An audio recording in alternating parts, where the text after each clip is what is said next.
මේ අපේ දෙවෙනි දවසේ තුන්වෙනි කොටස. ତොර මේක ටිකක් විශේෂ අවස්ථාවක්. හේතුව පළවෙනි අධීරයේ වැදගත්ම පාඩම මේක කියලා තමයි මම හිතන්නේ. මොකද මේක ඉංග්‍රීසි ලැන්ග්වේජ් එකේ මූලික සංකල්පයක් ඔයාගේ ඔළුවට දාන පාඩමක්. හොඳට මේක තේරුම් ගන්න. මේක සම්බන්ධ වෙන ක්‍රියාපද වලට. ඒ නිසා අපි ක්‍රියාපද ටිකක් මතක් කරගෙන පාඩමට යමු. මේ දින ක්‍රියාපද ටික බලන්න. ඔයා දන්නවා මේවා make හදනවා. play සෙල්ලම් කරනවා නැත්නම් වාදනය කරනවා වෙන්නත් පුළුවන් නේද? play cricket සෙල්ලම් කරනවා ක්‍රිකට් ගහනවා. play the guitar එක ගහනවා නැත්නම් ගිටාර් එක වාදනය කරනවා. ඒ දෙකම යනවා. collect එකතු කරනවා. wear අඳිනවා පළඳිනවා. wear shoes සපත්තු පළඳින්න. wear a shirt කමිසයක් අඳින්න. අඳිනවා පළඳිනවා. wear clean පිරිසිදු කරනවා. clean පිරිසිදු කරනවා. help උදව් කරනවා. sweep අතු ගන්නවා. sweep අතු ගන්නවා. wash සෝදනවා. wash eat කනවා. practice පුහුණු වෙනවා. මේ ක්‍රියාපද කීපයක්. අපි දැන් බලමු අපි මුලින්ම වාක්‍ය තුනක් ඉගෙන ගත්තා. ඔයාලට මතකයි ඒක මේ සින්දු කියන්න sing. මං සින්දු කියනවා I sing. මං සින්දු කිය ඉන්නේ I'm singing. දැන් අපි හදන්නේ මේකේ නෙගටිව් ෆෝම් එකයි ෆ්‍රික්ෂන් ෆෝම් එකයි ඉගෙන ගන්න. ඒක ඇතුලේ ඉතාම වැදගත් කන්සෙප්ට් එකක් තියෙනවා. බලන්න. සින්දු කියන්න sing. දැන් මේ කරන්න කියන්නේ අරන් තියෙන්නේ S ing ed වගේ කිසිදු දෙයක් ඇතුළත් කරලා නැති බේස් verb එක. මුල් ක්‍රියාපදෙමේ අපි කරන්න කියන්න ගන්න ඒක මේ වෙනස් වෙලා නැහැ. make හදන්න, play සෙල්ලම් කරන්න, collect එකතු කරන්න. එමයි ඊළඟට අපිට දැන් මෙන්න මේ බේස් verb එක සින්දු කියන්න කියන්නේ.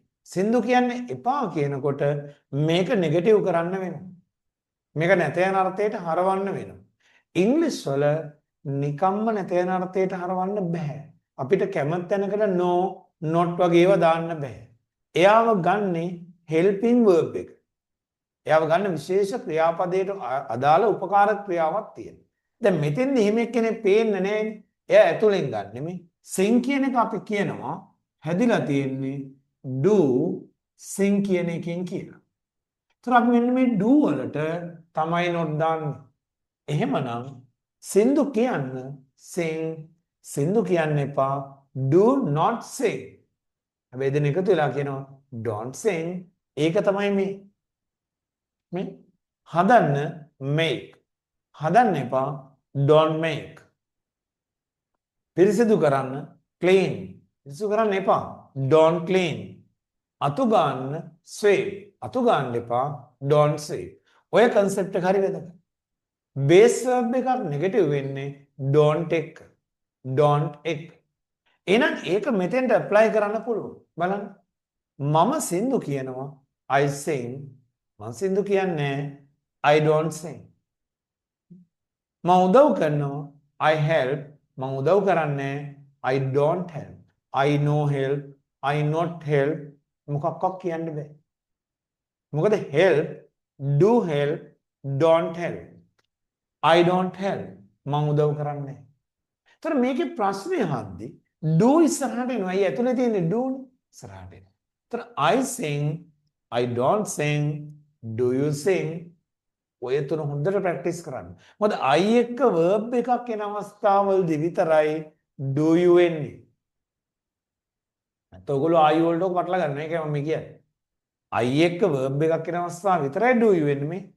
මම අඳිනවා I wear. මම shirt අඳිනවා. I wear shirts.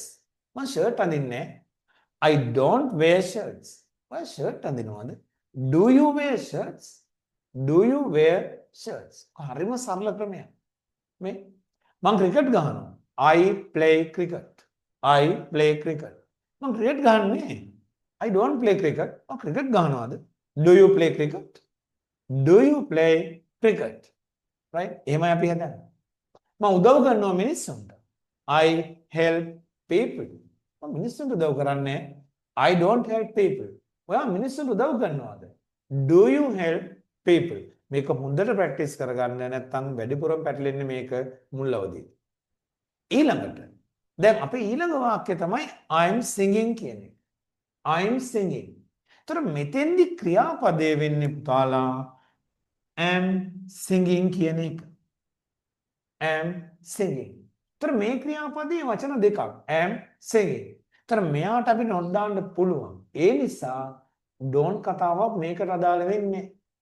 ඒතර I'm not you are නිසා are you වෙනවා. now හොඳට අද ඔලුවට ගන්න I'm මේවා විතරයි ප්‍රශ්න අහද්දී are you වෙන්නේ. I'm වාක්‍ය ඔක්කොම I'm not are you නේ. I'm singing I'm not singing are you singing right. මම t-shirt එකක් ඇඳගෙන ඉන්නේ. I'm wear ing කරලා ගන්න. I'm wearing a t-shirt. මම t-shirt එක ඇඳගෙන නෙවෙයි ඉන්නේ.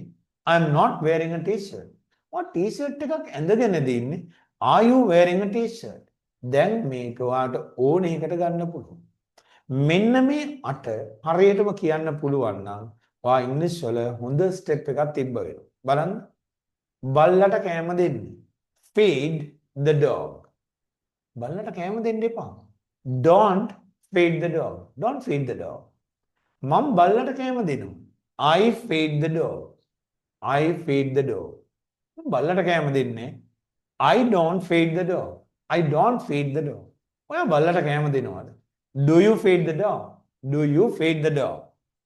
මම බල්ලට කෑම දෙදී ඉන්නේ. I'm feeding the dog. I'm feeding the dog. මම බල්ලට කෑම දෙදී නෙවෙයි ඉන්නේ. I'm not feeding the dog. ඔයා බල්ලට කෑම දෙදී ඉන්නේ. Are you feeding the dog? හොඳට තේරුම් ගන්න. I එක්ක base verb වෙන අවස්ථාවලදී I don't do you. I'm වෙන ඕනෙම වාක්‍යයකදී I'm not are you. මේක හොඳට ප්‍රැක්ටිස් කරන්න. ඒතර මේ මිනි ලෙසන් එක හරිම තීරණාත්මකයි. right. එහෙනම් මම හිතනවා මේකත් එක දීලා තියෙන ට්‍රාන්ස්ලේෂන් එක කරාට පස්සේ ඔයාලට මේ පාඩම හොඳට තේරෙයි කියලා. සම මේක ප්‍රැක්ටිස් කරන වැඩේ පටන් ගන්න උදව් කරන පාඩමක්. දර මතක තියාගන්න. ඒකයි මම මේ කියන්නේ මේ කීප වතාවක් කිව්වා මේක හරිම වැදගත්. right. අපි එන ඊළඟ කොටසට යමු.